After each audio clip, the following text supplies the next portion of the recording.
Waiting for us to go live. We're live. All right. Now you got to hit the Instagram button to go live, Steve-O. There we go. Now that we're live, niggas for Trump. It's coming. This isn't on Steve's page yet, so I could say it. You know, he didn't like me saying it, but this one's my platform right now, so I could say it, and he's gonna win. That's why we got canceled.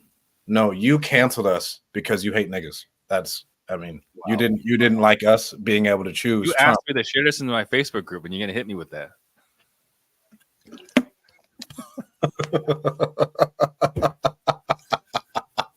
Are you Carl Stratton?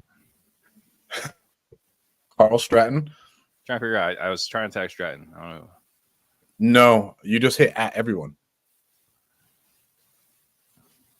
I guess you could tag me.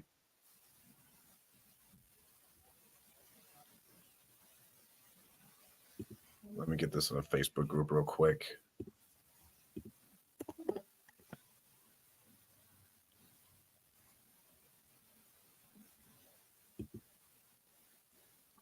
All right.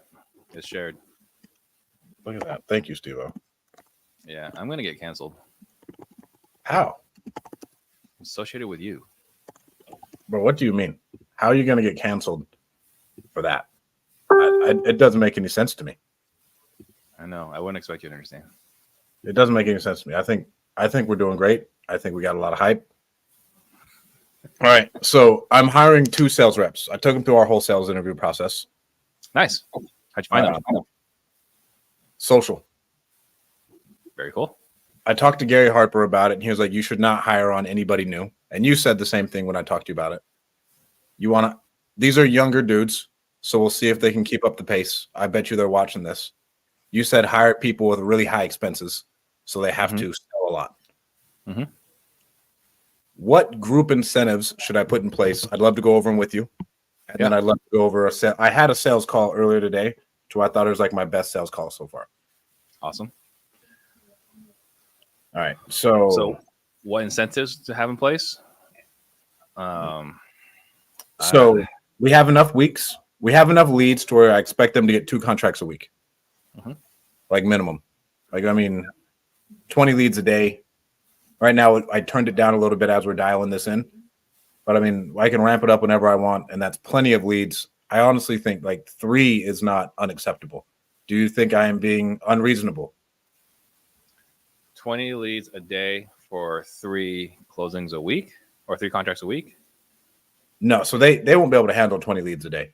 We'll have 20 leads a day split between those 2, and then I'll fill in. Okay. So what's the 3? What is 3 being unrealistic? What? Is expecting them to be able to lock up 3 contracts a week each unreasonable? Yeah. But I think that's true even if they're experienced, right? Like unless you hired someone from another wholesaling team that's actively doing it, the ramp up. This other guy was with another wholesaling team, and I got him. Okay, so that's a positive, right?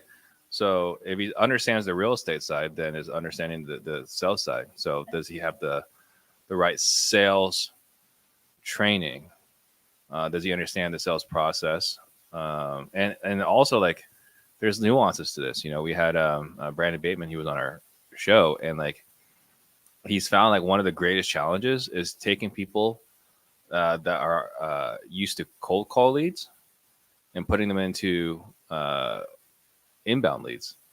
They just don't treat them the same because they're so used to a different pace where you talk to this person and then 2 or 3 months later it turns into a contract versus these people are ready to go today. Yeah. And so the sense of urgency is not there. The timing is not right. It's kind of I don't know if this is a great example, but when you were playing preseason versus playoff football, it's just a different speed. It's a completely different pace. It is a right now pace.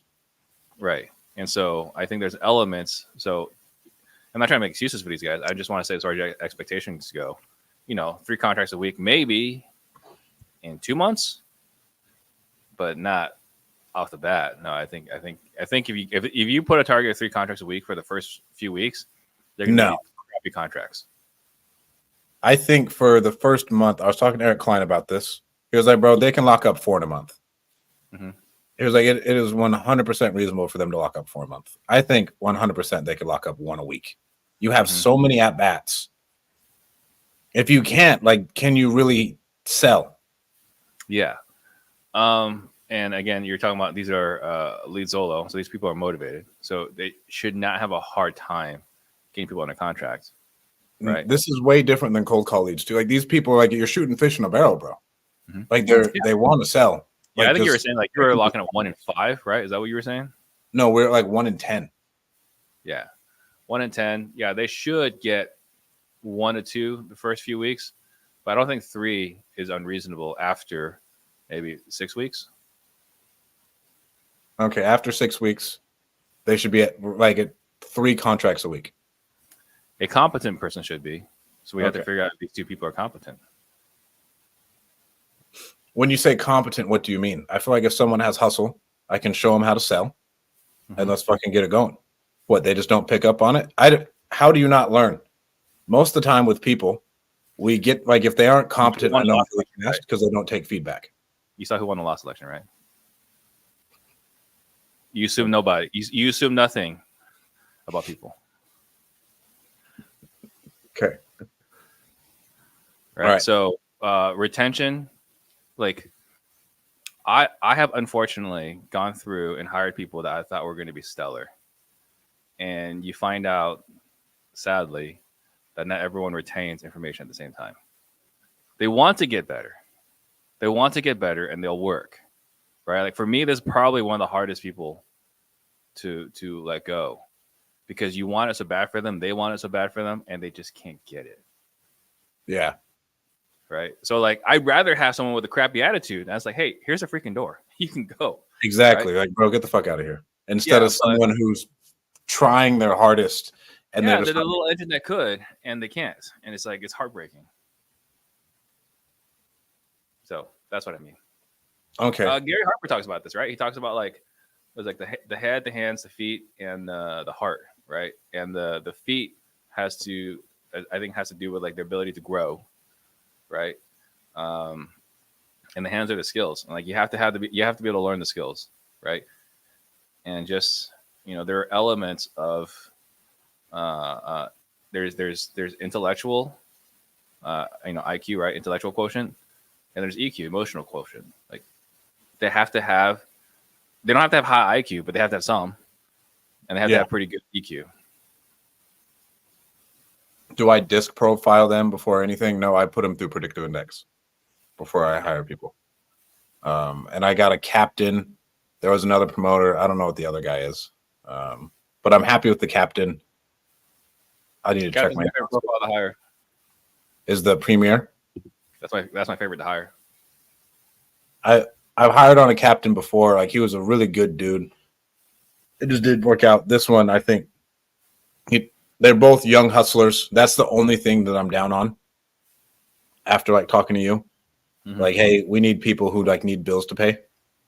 Yeah, so, I mean, look, I still believe to build a robust sales organization, that's true. But there's also seasons, right? Like when you first start off, like all you can hire is like a $10 an hour assistant, right? So like that's the ideal. That's where you want to be, to build a robust sales organization that can survive the ups and downs of seasonality, interest rates, whatever, right? But when you're growing, you can't, like, I can't go in my first year in business, go hire a sales rep for an oil and gas company. No. What would I tell him?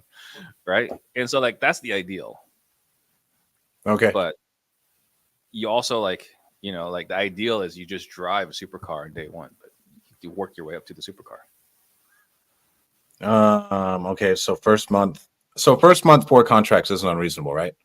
After the first week of training. I would say 4 closable contracts because you're doing in multiple states, right? Multiple states. Yeah, so 4 locked up contracts, I don't think is unreasonable. It might even be higher, but closable contracts, that's where it's like the rubber meets the road. So you think we should really have them at 8 in the first? Yeah, I don't think 8's unreasonable. So 8 in the first 8 in the first month. I don't think it's unreasonable if you're giving them 10 leads a day. I don't think 8's unreasonable. I'm going to give them 5. There's 50, right? There's 200 leads. 200 leads, 8. That's 4% close rate. I don't think it's unreasonable. I think I'm only going to give them like 5 to 7. I don't think they could. They can't handle that amount of lead flow. Well, if you're closing 1 in 10, and they're getting 100, then 10 is like excellent. Then 3 is probably a fair target. Okay. Where are we at with this? Minimum. We're going for 25K assignments. We're gonna move around in some of the areas that we're going for. Like that's the goal. Like we're just going in flat out to negotiate for 25Ks. It's kind of just what has to be done. Luckily, we can choose the market. If we are in Flint, Michigan, we can't necessarily make 25K on a 25K house. But ideally, that's what we're going for. Yeah. Not that I won't necessarily compare, play the comparison game. But just for like for data, what does the data show? RJ, I don't know if this is more than 20. Right. And he's using the same lead source. That's fair enough. So I would probably I hate to say this on a recorded video, but I think RJ is an aspirational goal, right? Yeah, no, because he sells some shit, bro. He sells some shit, right? So I think probably what would be realistic is like whatever his average is, that should be the target, not 25, because 25 is great. I think 25 is a great aspirational target for major markets, tertiary markets. But if you do it nationwide, on lead solo, I think probably RJ should be the baseline. I'd agree with that. I wouldn't say that's comparing either. Like it's being rational. Yeah. You got to make at least 100 calls a day if you're with us. There's like one thing. Right? Yeah. I just need to see that type of output. Yeah. What the hell else are you doing? Right. Yeah. So I'm not being unreasonable with that because we triple dial all new leads anyways. So bro. Yeah. 100. I mean, that's pretty nice. What are you at? So we were at 2 contracts, 2 offers or 2 conversations where you had a legit shot of buying the property, right? And for every one that you missed, it was required of at least an hour of talk time. And if you didn't get that hour of talk time, then it had to be, I want to say 50 or the 25. I can't remember exactly. It was 25 conversations, right, per missed offer or 50. So new guys, they're not going to have a lot of follow-up. When they have a pipeline, maybe it's a different conversation, but right off the bat, they should be doing 150 a day. When you say only 2 legit conversations a day? We weren't doing it virtually. Okay. We were doing face-to-face. Okay. I was like, bro, that doesn't sound right. Yeah, you could do 4 a day or more easily with this model. With this model, I feel like you can have 5 legitimate conversations a day. 4 to 5. You can still take a lunch. But I mean, 4 to 5 legitimate conversations and offers out a day. Yeah. Yeah, I think that's fair. All right. So next thing I wanted to run by you. And I hope you don't mind this, but I think this is good content on your end too. Yeah. As far as I mean, this is we're doing this, right? This I want to help you bring in $1 million. And if I get to be a part of that story, that's pretty cool. What else do we have? I have 3 to 6 new leads a day on top of their current pipeline. I think that's fucking plenty, bro.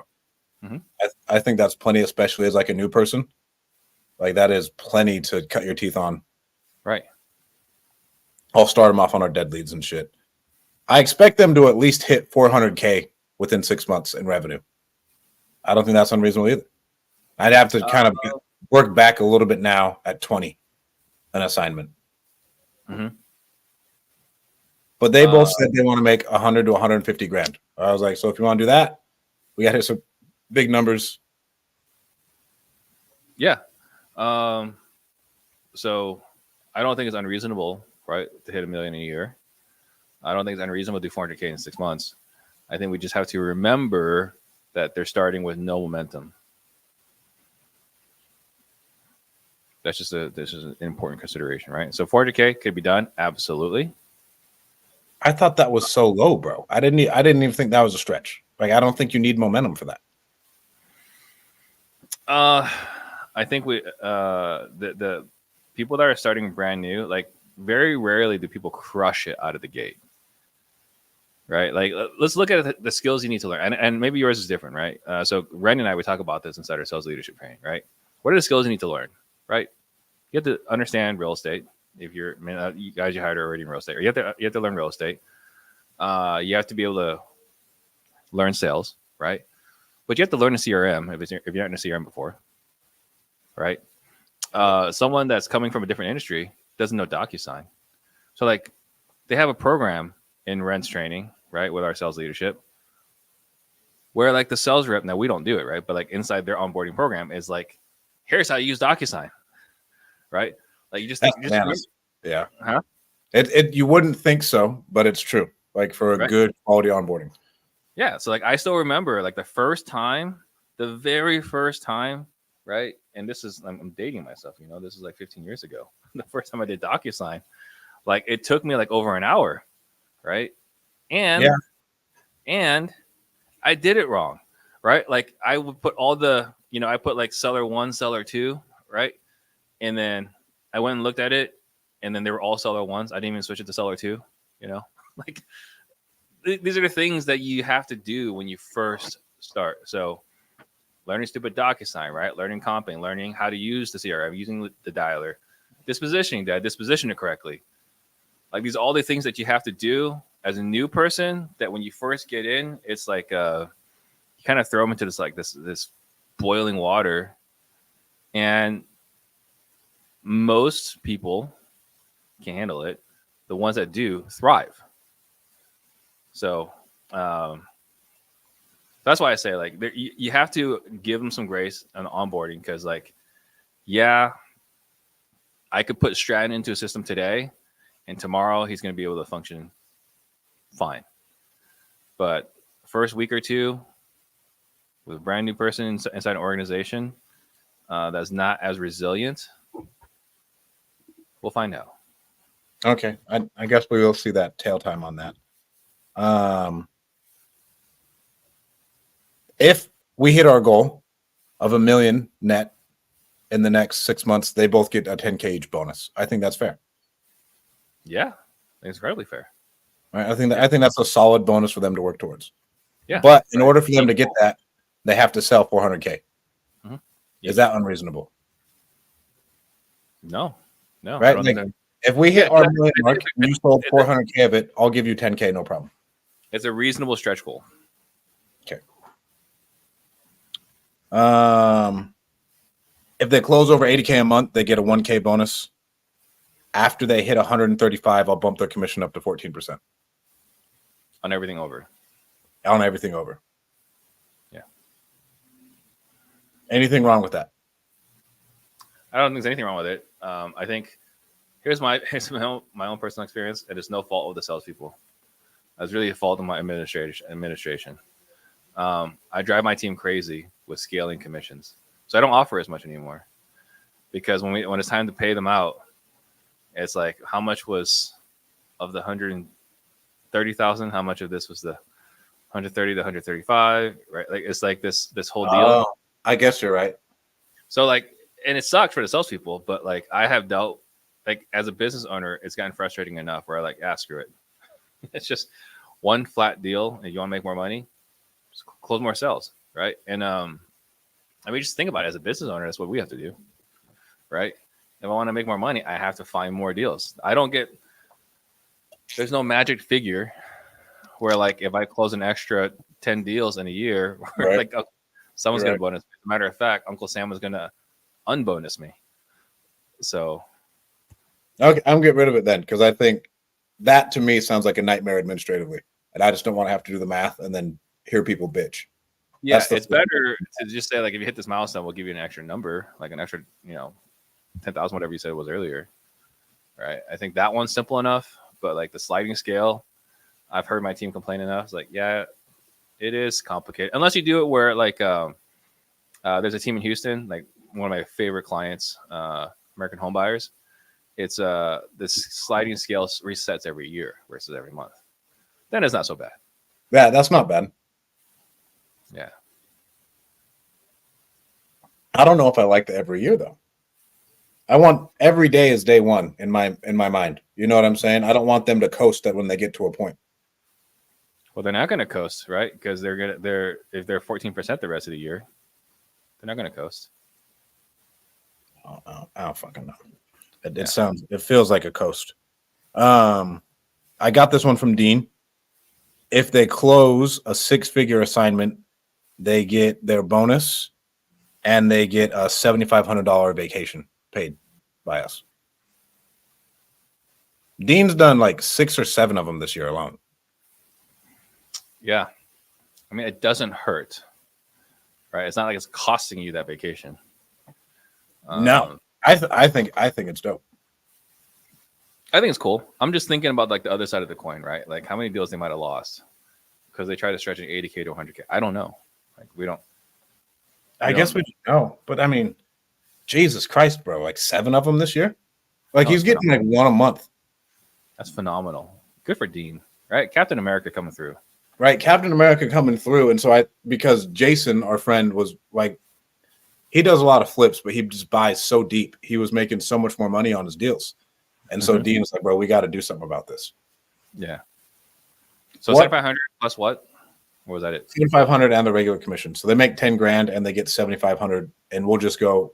Tell us where you want to go. We'll go pay for it. I like it, right? Because now the girlfriend and wife are on board, right? Like the biggest complaint is, yeah, you're making all this money. Where is it, right? But like, hey, this trip was paid for by my company. That could work really well for morale. Okay. I've been trying to think of like group incentives. What other group incentives should I have? I mean, you have it right there with the $1 million, right? If you do $1 million, I was thinking of like a monthly one. Do I need a monthly one? But then I thought I don't want to make it too complex. Like I don't want to have like all these things going on. Yeah, there's way too many complexities, right? Like salespeople just want to crush, and you give them multiple incentives. I think it's kind of confusing. I think just one, right? Like the 400K and $1 million for the team. That's a 10K bonus. If I do 100K, I get an extra. What was it that you had? If you hit 80K a month, you get a 1K bonus. So like if you that's get enough. $1 million run rate, will for sure give you an extra 12 grand. Yeah. So I think that's it. I think you're good there. Don't give them too many incentives. It's confusing. Okay.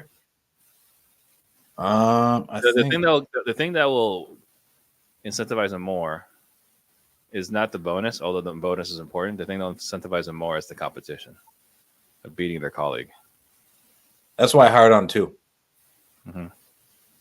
That's why I hired on 2. Because I was like, you need competition in sales. I didn't want to just have like one dude.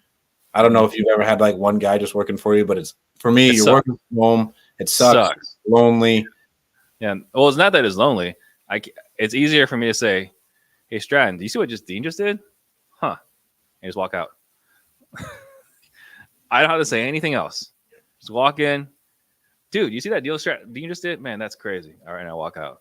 And now you're like, what the hell was that? What did Dean do? Oh, shit. No, I can't let Dean one up me. I'm going to do whatever. So that's it. Okay. All right. Anything else I should have? So my philosophy on sales training is sales training needs to happen every day. And every company we've had, it has happened every day and sometimes twice a day. Mm-hmm. Am I wrong with that? Like it's what I believe has separated anything I've ever grown. I mean, how many times a week did you practice when you were playing football? Yeah, right. I mean, every day. And then for a lot of times, 2 times a day. And then I still have film and then all that other stuff. And what if you didn't have school? Right. And then if we didn't have school, we would just be on the field all day. Yeah. So, yeah, I don't think there's such a thing as too much practice. I think there's such a thing as maybe too much learning. Right. But no such thing as too much practice. Define that too much learning. Some of these guys are like 3 to 5 hours of content, right? Nonstop, or like, like they're bragging, they're reading 1 book a week, No, there's no time to implement. Yeah, exactly. I'm actually in a coaching program right now and the guy's got 3 calls a week, and the average call is over 2 hours, and I'm Bro. frustrated as a client. I was like, because I'm learning and I'm absorbing. There's a lot of stuff here. It's like this is like I'm having to lose sleep so I can stay current in this training. What are you learning on that, bro? 2-hour calls? Yeah, we can talk about that offline. Okay. That's intense. I barely make it on like one of my mastermind calls a week, and I pay a lot of money to be in there. And like I'll be on there once a week, and it's an hour. And sometimes I go 2 hours, and I'm probably out at like an hour and a half because I have something else bleeding into it. Yeah, like if it wasn't quality, I wouldn't be on it for that long. But like it's actual quality, like the whole time. The guy's insane. So and for me, they're going to be on after our onboarding will take like half a day to a day. After that, I just want to get them on the phones. Mhm. I am more of a fan of like I need to see where you're at and where we could like help you grow. I don't believe in like a really, really long onboarding. We'll go over core values, what's expected. I don't see it there. I feel like if you can kill, you kill. I don't think I can take a janitor and turn him into a salesman. That's just not me.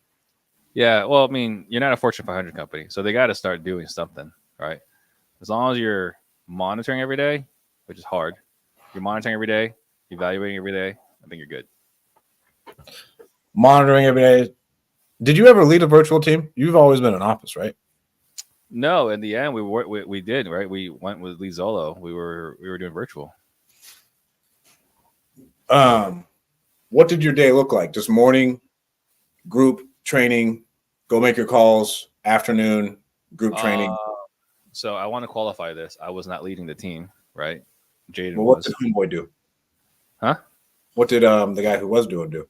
So Jaden, he was doing morning huddles, Monday, Tuesday, Wednesday, Thursday, and on the morning huddles there was also a learning component, right? So the the raw wins and losses, not wins and losses, the wins, sharing the numbers. Here's how many dials I made yesterday. Here's how many conversations I had. Here's how many sellers I, were able to help them out of the situation. It was really important that they share their numbers versus the VA or the system sharing the numbers. So it was really important to us that our sales guys share their numbers because now they own it. And then after that, a little bit of training. And then on Thursdays, it was a pipeline review. And then Fridays, we did not do morning huddles because they just want to get out there and crush so they can meet their goals for the week. Okay. Fridays to me are super slow. Like insanely slow, at least. And then I feel like Saturdays pick up, but like Friday afternoon, for whatever reason, sucks, is what I've seen. Yeah. Mm-hmm. Nick has, if you reach your 2 contracts a week, you don't have to come in on Fridays. Yeah. How do you feel about that? Because I was like, do I want to implement that a couple weeks down the road? Like, hey, if you're hitting your metrics, you can do it. But at the same time, that's not necessarily the culture I want, and it doesn't help us reach our goals. Well, that is something that we've preached. Is that like you're self-employed? Actually, so I hired a guy, Corey. He leads our sales company now, and he is crystal clear. You're on the clock whenever you want to be on the clock, right? If you want to work Saturdays and Sundays, you get to work Saturdays and Sundays because this is your business, right? This is your book of business. We're supplying the leads, but this is your book of business. You own it. You work it however you see fit. We're not going to hold you accountable to hours. We're going to hold you accountable to production. Right. And because go ahead. Sorry. Well, because they're 1099, we can't tell them where to be, when to be. But when are you doing your huddles? Like they just don't show up to the huddles because they decided not to? It's part of the accountability of this production, right? Like the outputs you're responsible for is getting trained. You have to be on the training calls. Yeah. And what time? We'll start at 8 a.m. Central Standard Time, just because we have so many leads coming in on the East Coast. Mm-hmm. What time do you guys usually start? 8 or 9? 9. 9. Why 9? Our business now is different than it was before. It is. So, yeah, I want to say when Jay was running it, I want to say he was running at 8 a.m. our time, Pacific. So 8 a.m. Pacific, 11 11 Eastern. Right now we're doing 9 o'clock. So that's 9 o'clock Pacific, 12 o'clock Eastern. Right. And we talked about this in our chat. Like, if I start too late, bro, the day's over. Like, the day's almost over on the East Coast right now. And I still got like 6 hours left. Mm-hmm. Yeah, man, that's the great thing about starting earlier, right? So you get to work the East Coast and the West Coast. Question, though, is you said you started 9 o'clock Central? I'm going to start at 8 a.m. Central. So 6 a.m. my time. That's still 9 o'clock Eastern. I thought 5 a.m. my time was unreasonable. Where are your sales guys at? I have one here, one in Texas. Okay. Yeah, then that works. And, you know, I was like, geez, like, he has to be up at 3 a.m. if he's going to fucking hit the gym. I was like, that's dumb. Like, that's not going to be something someone wants to do. Mm-hmm. Yeah. Yeah, I mean, I don't see any issues with that. You know, I've always said, you and I have had private conversations about this, right? It's like I always say you can hit the gym afterwards, so long as you don't have kids. Yeah, because at 5 o'clock, my life is over. Like, my business life essentially ends because now it's not my life anymore. It's Zeno's life. Mm-hmm. He's got tutoring. He's got all. Look, these dudes don't have kids, but like for me, bro, I have shit that's going on like at 5 to where I need to be somewhere with my child. Mm-hmm. So I can't go to the gym afterwards. Yeah. All right, am I missing anything? This has actually been really, really helpful. If you're watching this, Steve charges lots of money for this, guys. And I pulled it all out of him for free because he loves me. I know. I was thinking about that the whole time. And he loves Trump. And what'd you say? And he loves Trump. I agree with that. So I would say the biggest thing is the ownership component, right? Like we said something a moment ago, right? Just really, I want to emphasize this. They own the business, because that's really the biggest difference that changed in my business was when we transferred ownership of the business from us to the team, to the salespeople. Because when it was my book of business and you're working it, your lazy ass doesn't want to work on weekends, right? But if it's your book of business and I'm just helping you make the kind of money you want to make so that you can take care of your wife, your kids, have a nice car, live in a gated community, take these fancy vacations, I'm only helping you. Now I don't have to say, Stratton, why aren't you working weekends? I can just say, hey, Stratton, looks like your priorities are focused. What's going on? Yeah. It's a different conversation. So the ownership of the business is a core principle in our sales leadership program that Ren and I lead. Would you want to talk about one-on-one cadence, or do you want to save that? We can talk about it. Sure. What should the one-on-one cadence be? I mean, I think once a week to figure out what's going on. Like whether it's reviewing the pipeline, right? Reviewing your metrics for the month, or let's talk about, what your goals are, how you're doing getting to those goals, what are the things that are preventing you from accomplishing your goals. So I think talking to someone on a regular basis to understand what's going on is important for a couple of reasons. One, the most valuable thing about coaching is not the information inside the coaching. I'm saying this as a coach, right? Okay. I've done a lot of one-on-one coaching in my life, coached a lot of people, a lot of successful people. The most valuable coaching, unfortunately, was not me, right? The most valuable part of coaching was getting you to stop what you're doing and me asking you what's working really well right now. What's going on? What kind of successes are you having? Hey, what are some of the roadblocks in your way, right? And now you stopped and you thought about what's doing well so that we can double down on it. And you and I will plan together how you can double down on it. And what are your obstacles? It's going to be one of two things. How can I remove those obstacles out of your way? Or how can we not do stupid things so those obstacles get in the way, right? And so the value in coaching is not the information, the wisdom, the experience, I wish it were those things. The value in coaching is stopping to think. And implementing what you learned. Well, you have to implement for sure, right? But what are we doing all day? Right? We're reacting nonstop, putting out fires, right? Dealing with this, dealing with that, checking notifications, going to CRM, working out the leads, taking care of the tasks, responding to escrow, responding to the transaction coordinator. Stratton's breathing down my neck. I got reply to this text. All these things are happening, and so we're working at a state of heightened urgency where we never slow down to actually review how are you doing on our annual goals. How are you doing on paying for that vacation that you promised your wife? Okay. I like that one a lot. All right. Anything else before I go into the sales call that I thought was epic? I locked it up today. We offered him 160. I think we got it at 180. It's worth 300. Nice. And doesn't need any work. So I'm very happy with it. Very cool. All right. Call logs. Oh, Steve, I need to buy your script. Where do I go to get that? You go to closemoresales.com. You buy the book for $5.60, right? But with that, you get our perfect seller appointment script. You get the call review program, right? Where you can actually, someone was asking me, like, Steve, every time you do a call review, you're picking out these things. What are you picking out? I was like, oh, we should probably write this all down. So Ian Ross and I, we wrote down over, I think, 4 pages. Every single thing I'm looking for in a call is all written out, right? So you get that. You get the KPI tracker, which is basically, I know no one wants to track their KPIs, but it's like, how much money do you want to make? Okay, well, based on how much money you want to make, you plug in how much money you want to make, what your conversion ratio is, and like all these metrics, and it tells you exactly how many dials you need to make every single day.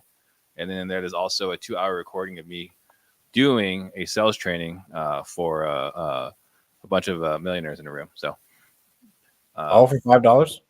All for $5.60 at closemoresales.com. Oh, bro, I'm in. Will you put I'm going to find this call. Steve, that needs to be in the chat, dude. So it's closemoresales.com is in my name. But why isn't this talked about more? I launched it last month. That's why I have a coach. I'm looking to master paid ads. All right. That one's fire. All right. I got it. I found the call. Do we have you have any questions in yours, Steve-O? This isn't necessarily a newbie topic, but this is absolutely great learning content for me. Yeah. And if you are doing more than a deal a month. Yeah. Like this is the kind of stuff that's like, doesn't make a lot of sense when you're newer, but like after you screwed up for a while, you wish you knew. Hey, Cindy, closemoresales.com. Exactly. Thank you, Cindy. We'll leave that there. All right, here's the call. Tell me if you can hear it, Steve-O. All right.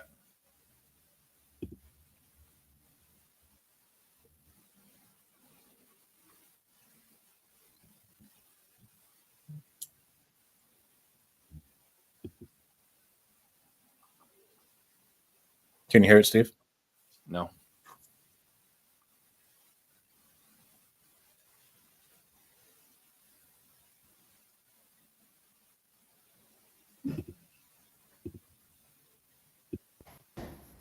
You may need to mute yourself, Steve-O.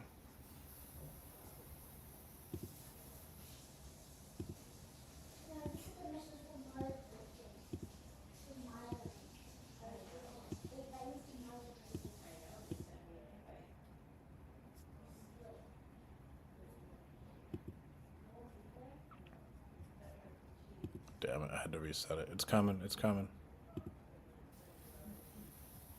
I'll go and call. Do you measure talk time, Steve? Like, is it a huge thing for you?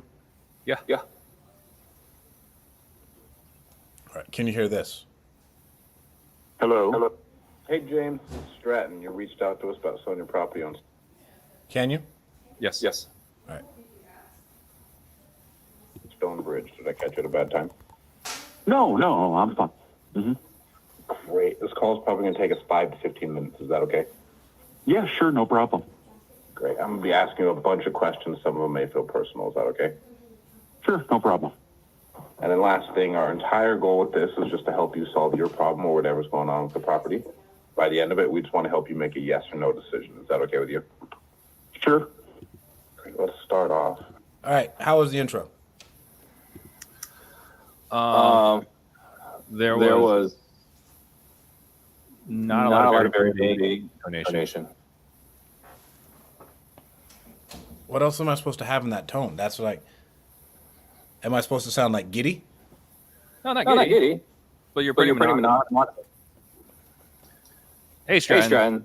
This is This is Steve. Steve. Hope I Hope I didn't didn't catch you. catch you. You were You're talking talking earlier earlier about about this. this. Is it Still still you want to talk talk about? about At the at the end, end, you know, these things these things happen. happen. Work together, Together we we join. join. Either way, it's Either way, it's fine. fine. But like, But like, there's elements of like a sing-songy kind of deal to it, right? Like a normal conversation, whereas yours is more like to the point. It doesn't sound scripted, right? It doesn't sound scripted, but there's not a lot of personality in there. Okay. All right. Where are we at with this? Where to go? How much were you looking to walk away with when you sold the property? Well, it's I'm looking at homes.com and things like that. It's valued about, according to their estimate, and I know this is overinflated, don't get me wrong, at about 250 to 275. I owe 93,000 left on the property. So, I don't know, that's all I know right now. That's just the broad strokes. So, but I don't think we're going to get, it's not, the house is not in disrepair or anything like that. It just needs a few tweaks. So. Gotcha. Awesome. And at the end of the call, what I'm going to do is if it makes sense for us to work together, if at any point I feel like we're not a good fit, I'll let you know. I feel comfortable doing the same. If it is Okay. a good fit, I'll call the partners and just see, and I'll try and see what your property qualifies for. Okay. I mean, I'm looking at the house. It looks like a great neighborhood. What's the reason you're even considering selling it? Right now I'm out of work and we're looking at a huge unemployment problem in my trade. Right now, I am a year away from retirement before I can get my pension and anything. And right now I have no income. So it's become like an albatross around my neck. And I figured if I could sell it, get out from underneath of it, I could get some money, get an apartment and wait until I get my, pension. And then I can, that's the only reason. I love that. I could not find a place to acknowledge him saying something right there. Should I have? Like how you talked about, like, Strat, you're not acknowledging them enough during the calls. I would have meant at some point recession, albatross. Those are two words that really jumped out at me. When would I have inserted? It would have been, because he was just rambling, right? So if he's just rambling, I don't think there's anything wrong with going, because that's not interrupting.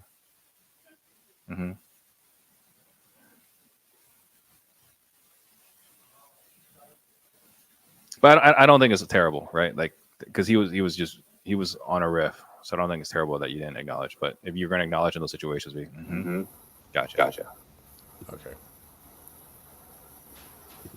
House, I've been here since 2008, but right now it's just not financially tenable. Oh, man. I appreciate you sharing that with me. Yeah, what no do you problem. do for a living? I build power lines. I'm a heavy equipment operator. So right there, should I have just gone albatross instead of what you do for a living? Albatross, recession, financially tenable. Those are three words. Like massive words. Like those are impactful. That should kind of like open. Like that door opened. Just follow the door. Yeah.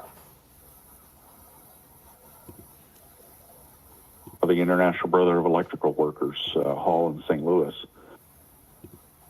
And we're having a really bad... Going in power lines? So are you a lineman, technically? I'm a heavy equipment operator. That's what my title is. I'm a groundman operator. I work out of the IBEW hall. I run all the equipment and everything, but right now we got a severe unemployment problem because Illinois decided to the utility where we work under works both sides of the river. They didn't grant them their rate increases, so they just decided to cut all the work, and that went on both sides of the river. So I live here in Illinois, but I work in Missouri for the most part, and that's kind of one of the reasons. It's like right now, I got enough money to keep it afloat, but it's not going to last much longer. I see. And about how long you've been unemployed? Since December of last year. Okay, December of last year. Yes. Were you going to stay in Illinois? Were you going to move over to St. Louis? What were you going to do?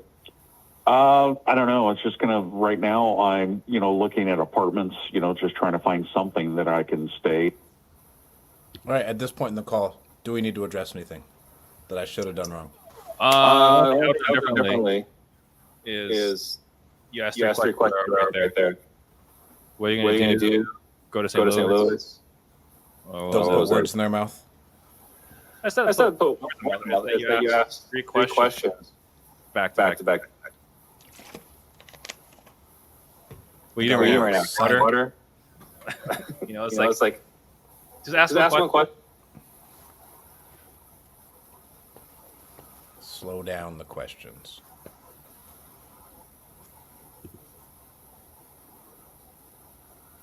And move out of here. I'm going through a divorce as well. That's the other reason. The house is all mine. There's nothing in the divorce that'll affect that. I'm the only one on the house and the mortgage. So, but that's another thing that's going to affect me financially in the very near future. So, Oh man, divorces can be tough. So do you have to split the proceeds with your ex? No, but I'm probably going to wind up, since it is Illinois and it's very female oriented, I'm probably going to owe her maintenance for a while. And right now I can't even afford to keep the house going much longer. So there you go. Oh man. And how long's that divorce been going? So right there, I probably should have gone after can't keep the house going longer instead of the divorce. Probably. I don't think it was bad. Right. The divorce. Also, surprised that you went down the road. I feel totally comfortable going down the road. Not everyone does. What, going down the divorce road? How long you've been divorced? You just jump straight into softening about the divorce. We get like, man, that's rough. But you jumped straight into it. I got no qualms with it. So I was happy that you did. Maybe I'm a little unaware. I didn't think it was that big of a deal. I'm in that category.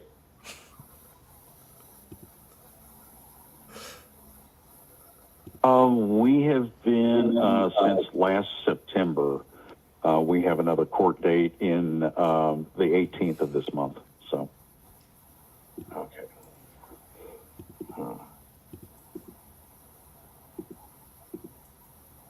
Let me see here. And how long have you been considering selling this one? I've really just reached this conclusion in the last month. So, In the last month? yeah, that's when I realized it's probably not going to be financially viable for longer, and it's going to bite me hard. And what was the straw that broke the camel's back? Just I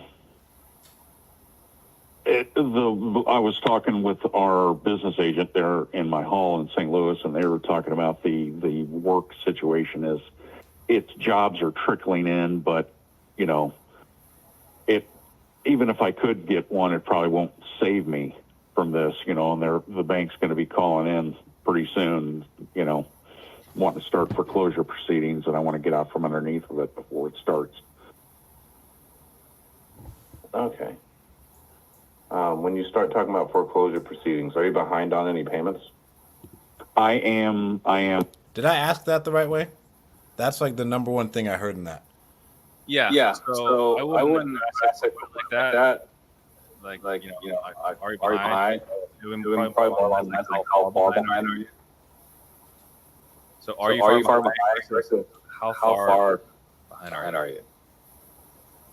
Okay. All right, but I guess There's like It's like ideal. ideal. 10 out 10 out of of 10. 10. Still like Still 8 like and a half. 8.5. You're asking You're asking the the right right question. question. Just The first first word, word, R R for for owl. How's the call going so far? It's pretty It's pretty good. good. The things The I things I was was to change are going to come across as extremely offensive. I don't know if you have a white voice, but you don't, because This is my. I grew up with white people. Like this is as white as it gets, bro. Like so when you so talk, when you talk like like this, this, there's there's no no resonance. When you're When you're talking, talking, there's a lot there's a lot of resonance. resonance. Kind Kind of of harder to to understand. harder to hear what I'm saying. yeah, there's a little bit more of a resonance when you're slowing down. So it's not as bad at this part of the call, but in the beginning of the call, when you're When you're dragging dragging the the word word out, out, Like it's like cutting. no, it's no, not it's not cutting. cutting.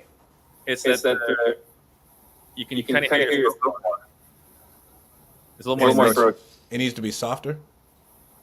Yeah, but Yeah, I don't but I don't know know how how you you do can do it that without trying to be more white. white. All right. What other advice do you have that's not racist? Like what's the other piece? Everything else. I said it was I I softened the blow, damn it. I'm behind right now. 3 months. Okay, so they're going to be calling here soon, is what I'm guessing. Oh yeah. Yeah. That's never fun. I'm sorry to hear that again. Yeah. Let's wait. Like I said, I'm here at the very end, and I can't access anything until I turn 55. So that won't be until next year. So I'm just kind of out of luck until that point. There's no hardship clause in our pension. There's no way I can get any money. So I just have to wait. And then 55 is when I can petition to get it in my control and actually get the funds. So that's still over a year away. Yeah, and so you just need time to bridge that gap. Yeah, that's exactly what it is. Okay. Have you done any major remodeling to the house in the last 5 years? All right. I'm out of time. What else should I have done better in that call? There's still 20 minutes left in the call. Okay, good. So I think the biggest thing is if you were to make an offer right now. Now the good thing is he already told you up front he was willing to take a steep discount, right? But right now it's still a fairly intellectual conversation. I don't have work. I'm getting divorced, right? Like it's fairly intellectual. We're not having an emotional conversation, right? Which is like, what happens if you can't do this? What's that going to be like? Right? I think there's elements of that. There's also like, tell me where you're going to go after this. It's talking about moving an apartment. Okay, how great it's going to be when you live in your apartment and you don't have to worry about the bank or this property or the payments and this and that. Like this is just the load on your shoulder, the burden on your shoulder is lifted away. Tell me how that's going to feel. And then get into negotiations, right? Or like, okay, but what if we can't make this work? Right? Like those are the only things that I didn't hear anything, and we're so early in the call, right? There's still time, but before I get into wasn't going that deep though. Like I wasn't going that hard on him though. Not like that. Yeah. But I always want to go that deep because the things that we want to hear is how they feel. Right? Prior to numbers, we need to talk about feelings. Yep. And it's probably tough for you because you are as emotionally available as me, right? So it's tougher. But we have to do it if we want to consistently get good deals. Yeah, and he threw out a low number out the gate. I thought I could get 160, and I couldn't. I got it at 180. Still a good deal. I don't know if I went much deeper if I would have gotten a better deal. Don't know. But like what loosens the grip on the dollar amount is cortisol, stress, right? Feelings, emotions, right? Like that's what loosens the grip on the dollar amount. If we're not going to go into those, talk about how you feel. And like men don't want to talk about how they feel, right? But it's not like how do you feel? It's like how do you feel about that? How do you feel about Yeah. the fact that you might get a job and it won't even last? How do you feel about the fact that you got to I guess in a situation of divorce, like I wouldn't say like that you're gonna give half. I wouldn't that could be really really bad. That could go the wrong way. But how do you feel like that you've got all this burden on your shoulder that you have to you might even have to make payments to her after this is done. Right. Let's talk about what it's going to be like when you're in your apartment. You don't have to worry about this anymore. You don't have to worry about the bank calling you. You don't have to worry about payments. Right. You don't have to worry about this ding on your credit anymore. Like, tell me what that's going to feel like. Well, one thing we started talking about, Ian and myself. Tell me what the conversations are going to sound like when you don't have to. So this is not necessarily a win. When you don't have to. Tell me what it's going to feel like when you don't have to take calls anymore, have conversations with people that are harassing you. Right? Something along those lines. We were talking more about the emphasis on the wins, right? So hey, Strand, tell me what's going to be like, when we work together and like you can finally take your wife and son on a all expenses, like on a world tour, like your wife wants. What's that conversation going to be like? Now you can kind of you can really picture this. Like, okay, well, if you don't join us and are helping build a better sales organization, how are you going to be able to do